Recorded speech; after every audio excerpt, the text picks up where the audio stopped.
Well, hello, everybody. This is Louise Eddington, the Cosmic Owl of Cosmic Owl Astrology. And if you're watching this on YouTube, please subscribe to my channel and give the video a like, and maybe hit the little bell next to where you subscribe so that you get notified when I upload new videos. You get notified in your YouTube channel. And yeah. So today I am doing my Monday member video. I'm going to make it public. My curtain, my green screen is clearly not doing its green screen job properly. There we go. Well, it's still a bit off, but that's all right.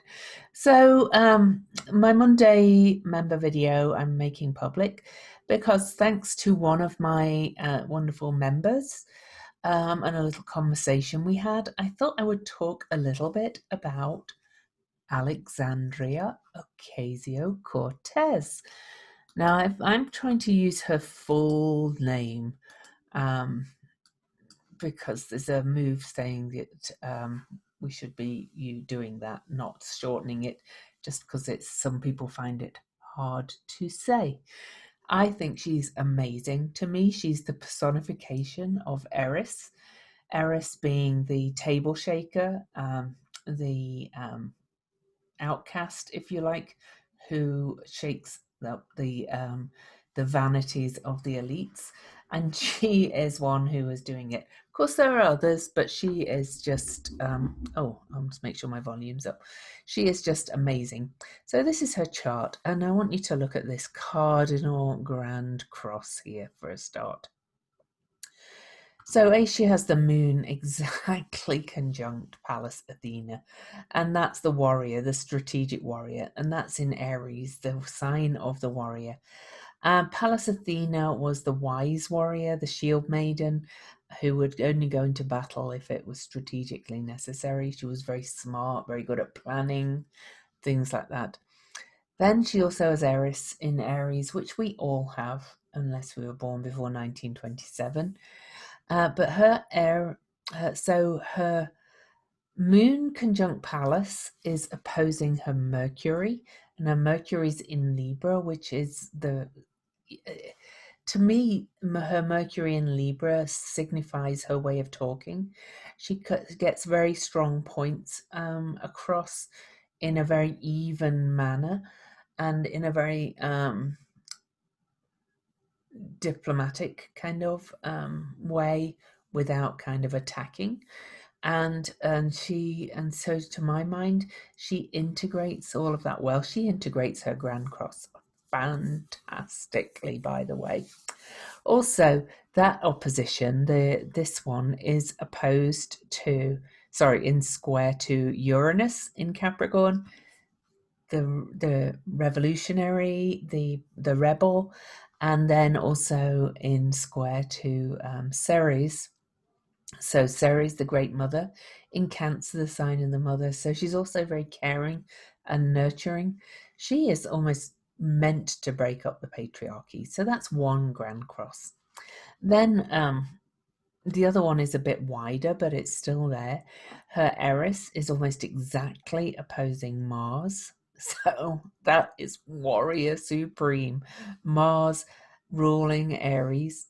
Next to Juno, and we know that Juno is the marriage asteroid, but also the rights of women and the oppressed, and so on and so forth. And incidentally, Ceres was for the people as well, the plebeians. So we have that. So her Mars opposing Eris is so strong. It widely brings in her sun and her Black Moon Lilith. So all of this is in Libra. You know, she wants to bring equality and egalitarian rule in there. Okay. Also, her Mars Eris opposition and Juno is squaring Chiron, the shaman, the healer, and all of this strong stuff over here is bringing in the more nurturing side. Jupiter, expansive, healing. Saturn is in Capricorn, so she's also very much a leader, but her Neptune softens it. She feels the people, that she feels the collective pain, if you like. And then Vesta is kind of making the other leg of this Grand Cross to Mars and all that, and that's focus and commitment. It's all in the cardinal signs, the initiator, the starter, she is a real starter, and we've seen that since she's been in office. She's always writing bills and putting bills on the floor and things. She's Pluto in Scorpio generation, which is a very powerful change-bringing generation, but that's also in a mystic rectangle, okay, but it's a wide one with Sedna, which is a spiritual destiny through crisis, so that I'm not going to really talk about the mystic rectangle too much. Her Venus is in Sagittarius, so truth. Her values are really truth and vision, and but her North Node is in Aquarius too. Her North Node's in Aquarius, where we are headed to. It'll be interesting to see as everything moves into Aquarius if she is going to be our future president for this start of the age of Aquarius. She's got the potential, certainly. She's got such a powerful chart. That Aries always really kind of like stands out for me greatly. But of course, the Pallas Athena making her very strategic and smart. She is smart. I don't care what people say about her. She's very smart. And she's got very strong asteroids in her chart. So thank you to Nikki Sue for asking me about that. But I want to tell you something about her chart, and then we'll go. So on the 23rd, which incidentally is the number of Eris, 23 is Eris's number for lots of reasons. But the Discordians, basically, who worship Eris, say that 23 is her number. And it shows up in lots of ways, and not the least of which is that Eris will be at 23 degrees, squaring Pluto for most of this year and next year. She did dip into 24, but she's going back to 23. But on the day that Alexandria Ocasio-Cortez made her speech in the House about being called an effing bee and various other things, Mars was almost exactly conjunct her Eris and opposing her Mars. It's approaching it, which is really, really powerful. Okay. Also, another thing about Mars, and she is such a Mars person in many ways, even though Jupiter's her ruling planet, but she's got such strong Aries, is that Mars is about to go retrograde. Today, Mars went into the shadow of his retrograde at 15, exactly opposing her Mars. And then on September the 9th, Mars goes retrograde, opposing her black moon Lilith. That's wild energy. And then Mars, it will retrograde back to her Eris and opposing her Mars. I expect to see her shaking a few tables again, moving forward. All right. Okay, so on to the energies for Monday. Now, I just want to...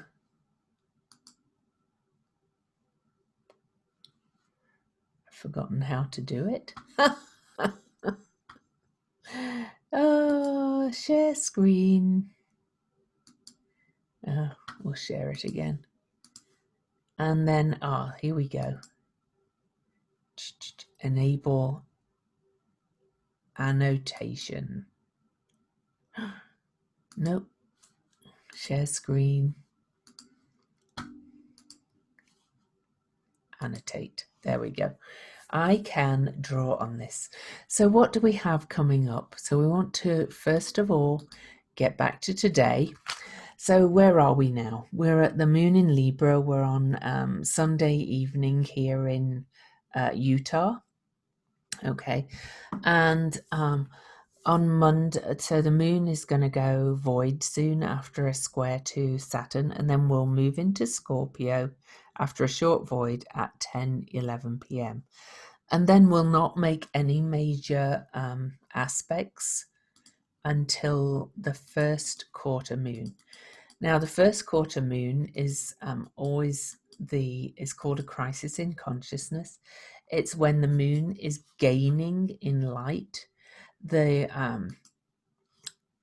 It's moved a whole quarter turn away from the sun from when we had a new moon at 28 degrees of Cancer.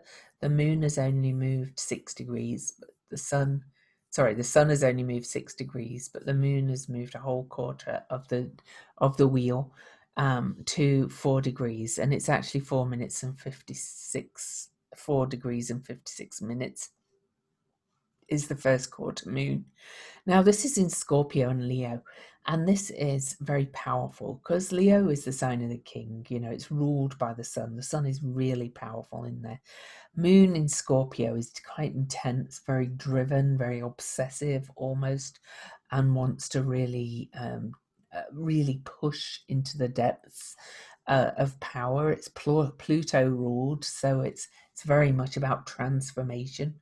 So this is a powerful first quarter moon coming after the eclipses that we had. And it's at 4 degrees, as I said. And at that point, the sun is also in aspect to Black Moon Lilith over there in Aries. So we've got fire and deep water. And what did I just see on my Facebook and shared? And I'm going to have to show you very quickly. But you can see big storm, lightning storm on a beach on the water. That's kind of what this energy kind of is, a big bit of a lightning storm. Fire on deep water. We've got a hurricane bearing down on Hawaii. It's that kind of force of energy. Scorpio is the deepest of water signs, and the fire is kind of pushing it. And then we've got Lilith, the wild woman in Aries, or just the wild in Aries, more fire. That's a little bit stormy this first quarter. Okay, so just know that that's coming up. Then we have what other lunar aspects through the day? We actually do not have many lunar aspects till the moon opposes Uranus. But before that, I'm going to go forward a little bit. So all my times are Salt Lake City time, by the way, if you want to convert to your time zone. World Time Buddy is excellent. There's an app where you could put Salt Lake City time and your own city and instantly convert it. Okay. But the main aspects tomorrow are very interesting, which is kind of why I wanted to make this one public. So Jupiter over here in Capricorn is making an exact sextile aspect to Neptune in Pisces, and also Venus in Gemini, 1 day away from coming out of the shadow of her retrograde, is going to square Neptune. So we've got powerful water, as well as the moon in Scorpio, which is always deep, watery, deep emotion. We've got powerful Neptune in Pisces. This is like tidal wave kind of energy. Venus over here in Gemini has been retrograde and asking us to reflect on our friendships, our values, our relationships to everything, the material world as well. And Jupiter in Capricorn is over there kind of the law. It's both the man-made and the so Jupiter is natural law, and Capricorn and Saturn are man-made rules and laws, because we have natural laws like the law of karma, law of attraction. There is a real law of attraction, there's a few natural laws, and then we have the man-made laws that are put into our codified into our man-made law. Anyway, and so we've got, and Jupiter is also belief in those laws. Neptune in Pisces kind of dissolves and is more about faith. And then Venus is our values in Gemini, and Gemini is always deciding. Gemini is our listening, but also our deciding mind. It's we take in the information and we filter it, and all that kind of stuff. So we've got that really kind of that configuration all at 20 degrees, really kind of ruling the day as Venus is about to move out of her shadow of her retrograde, the retrograde that began back on May the 13th. And so we're really kind of finishing up that energy.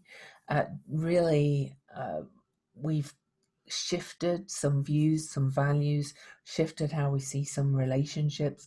I've let go of some relationships. I don't know about you, but in this period.